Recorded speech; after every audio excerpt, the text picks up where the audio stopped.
Hi, இன்றைக்கி நம்ம வீட்டு பால்கனிலேருந்து கொஞ்சம் மூலிகைகள்லாம் எடுத்திருக்கேன். இது வந்து ஃபஸ்ட்டு எடுத்துருக்கிறது என்ன அப்படின்னு பார்த்தீங்கன்னா, துளசி. முன்னாடிலாம் நம்ம செடி வச்சோம் அப்படின்னு பார்த்தீங்க அப்படின்னா அப்படியே விட்டுருவேன். பூத்து பூத்து காஞ்சி இலைகள் வேஸ்ட்டாக வம்பாக தான் போகும். இப்போ நான் அதை என்ன பண்ணுறேன், அதாவது கஷாயத்துக்கு மட்டும் அப்பப்போ இலை பறிச்சுப்பேன், மற்றபடி எதுவுமே பண்ண மாட்டேன். இப்போ என்ன பண்ணுறேன் அப்படின்னா, இந்த மாதிரி இலைகள் எல்லாத்தையுமே பறித்து காய வச்சு நான் பொடி பண்ணி எடுத்து வச்சிட்டோன்னா ஹேர் பேக் போட்டுக்கலாம், கஷாயத்துக்கும் நம்ம பயன்படுத்திக்கலாம்.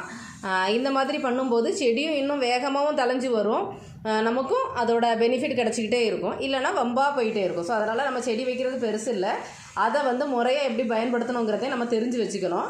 நமக்கு எவ்வளோ அது பயன்படுதோ அதை பயன்படுத்திட்டு தேவைப்படுறவங்களுக்கும் நம்ம கொடுத்துக்கலாம். அடுத்தது பார்த்திங்க அப்படின்னா கேசவர்த்தினி. இதுவும் ஒரு தொட்டி ஃபுல்லாக இருந்து எடுத்திருக்கேன். நிறையா இருக்குது.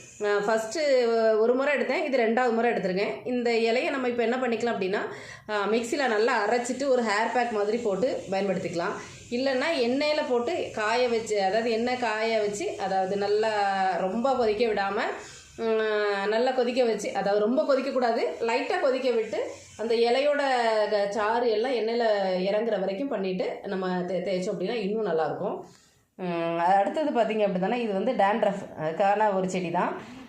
பொடுதலை பூஞ்சாதான்னு சொல்லக்கூடிய இலைகள், அதையும் கொஞ்சம் பறித்து நான் காய வச்சுருக்கேன். இதுவும் அதே மாதிரி தான், அரைச்சி நம்ம ஹேர் பேக் போட்டுக்கலாம். இல்லை அப்படின்னா பொடி பண்ணி வச்சுட்டு நம்ம ஹேர் பேக் அந்த மாதிரி எடுத்துக்கலாம். அதாவது எப்போயுமே ஃப்ரெஷ்ஷாக கிடைக்காது, ஸோ அதனால் ஃப்ரெஷ்ஷாக கிடைக்கும்போது ஃப்ரெஷ்ஷாக பயன்படுத்திக்கலாம். இல்லை அப்படின்னா காய வச்சு பொடி பண்ணி வச்சுட்டு எப்போ வேணாலும் பயன்படுத்திக்கலாம். அடுத்தது இது வந்து மகிழம்பூ.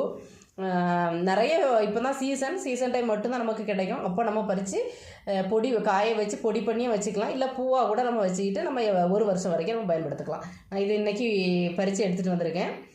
ஸோ அதனால் இதையும் காய வச்சு வச்சுருக்கேன். அடுத்தது என்ன அப்படின்னா கற்பூரவள்ளி. இந்த கற்பூரவள்ளியும் நான் கொஞ்சம் பறித்து அப்பப்போ ஃப்ரெஷ்ஷாகவும் பயன்படுத்திக்கலாம், மீதி இருக்கிறத பறித்து இந்த மாதிரி காய போட்டு பொடி பண்ணி எடுத்து வைக்க போகிறேன். ஸோ இன்றைக்கி வந்து இந்த அளவுக்கு நான் செடிகளில் வந்து நம்ம வீட்டு செடிகளில் இருந்து எடுத்திருக்கேன். மகிழம்பூ மட்டும் நான் வெளியில் பறித்து எடுத்துகிட்டு வந்தேன், மித்தது எல்லாமே நம்ம வீட்டில் உள்ளது தான்.